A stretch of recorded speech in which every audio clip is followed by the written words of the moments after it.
Hebrews 12 from the Net Bible. The Lord's discipline.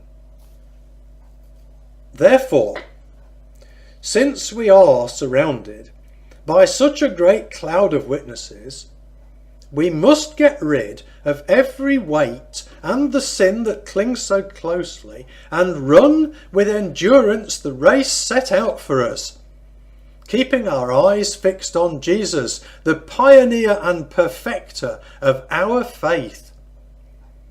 For the joy set out for him, he endured the cross, disregarding its shame, and has taken his seat at the right hand of the throne of God.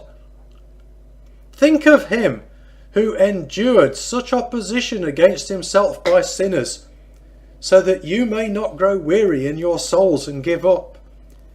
You have not yet resisted to the point of bloodshed in your struggle against sin. And have you forgotten the exhortation addressed to you as sons? My son, do not scorn the Lord's discipline, or give up when he corrects you. For the Lord disciplines the one he loves, and chastises every son he accepts. Endure your suffering as discipline. God is treating you as sons. For what son is there that a father does not discipline? But if you do not experience discipline, something all sons have shared in, then you are illegitimate and are not sons. Besides, we have experienced discipline from our earthly fathers, and we respected them. Shall we not submit ourselves all the more to the Father of spirits and receive life? For they disciplined us for a little while as seemed good to them. But he does so for our benefit, that we may share his holiness. Now all discipline seems painful at the time, not joyful.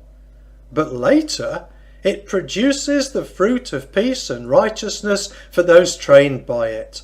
Therefore, strengthen your listless hands and your weak knees, and make straight paths for your feet, so that what is lame may not be put out of joint, but be healed. Do not reject God's warning.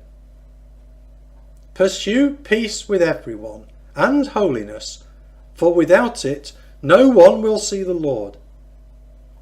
See to it that no one comes short of the grace of God, that no one be like a bitter root springing up and causing trouble, and through him many become defiled. And see to it that no one becomes an immoral or godless person like Esau, who sold his own birthright for a single meal. For you know that later, when he wanted to inherit the blessing, he was rejected, for he found no opportunity for repentance, although he sought the blessing with tears. For you have not come to something that can be touched, to a burning fire and darkness and gloom and whirlwind and the blast of a trumpet and a voice uttering words such as those who heard begged to hear no more. For they could not bear what was commanded.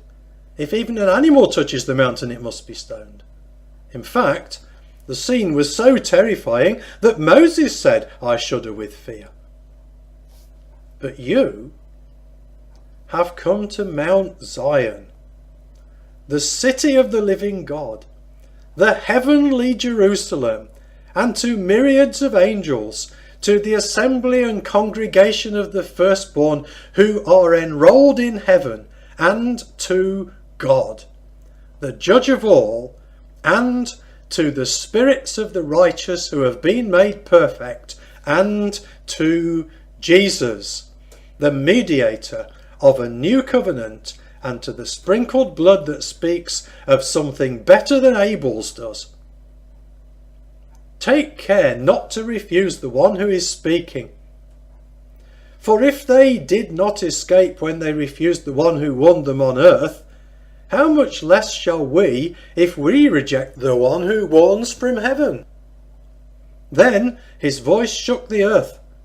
But now he has promised, I will once more shake not only the earth but heaven too. Now this phrase once more indicates the removal of what is shaken, that is, of created things, so that what is unshaken may remain.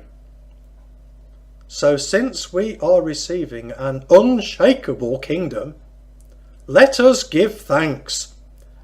And through this, let us offer worship pleasing to God in devotion and awe, for our God is indeed a devouring fire.